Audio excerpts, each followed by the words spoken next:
In today's video, I'm going to teach you how to customize your Substack page.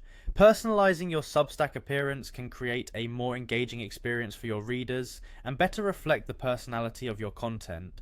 Follow along with me as we walk through this process step by step. First, let's navigate to your Substack dashboard. You'll spot the settings option right at the top of the page. Give that a click to open up various options for tweaking your page. Once you're in settings, cast your gaze over to the left panel and find the item labeled website. Clicking on that will lead you to a set of options specifically for your site's look and feel. Next up, you'll encounter the publication theme drop-down menu. Here's where the real fun begins. Select the custom theme option from this menu.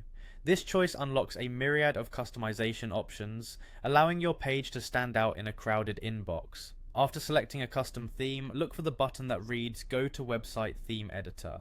Clicking on this button takes you to where you can seriously start tailoring your site's presentation. Once the theme editor opens, you'll want to first click on Branding. This section is all about defining your publication's unique identity.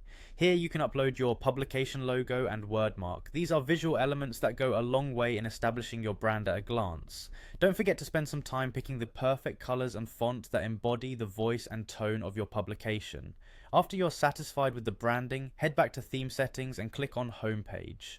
This section is crucial to setting the tone for how visitors experience your content. You'll find a variety of header styles to choose from, like feature, newspaper, magazine, media feature, and highlight. Each one offers a unique way to arrange your headlines and draw readers into your work. Now, let's fine-tune the post layout. You can choose between list, grid, or groups. Each layout mode presents your post differently, so pick one that best suits the kind of content you produce and how you want it perceived. For those seeking even more customization, there's an advanced layouts option.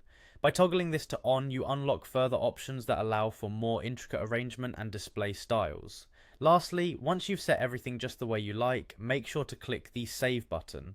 It's a small step, but one you definitely don't want to skip, as it preserves all your hard work and ensures your readers see your stunningly customized page. And that's it. By following these steps, you've successfully customized your Substack page to better reflect your unique style and enhance your readers' experience. Thanks for watching, and I hope you enjoy your newly personalized Substack.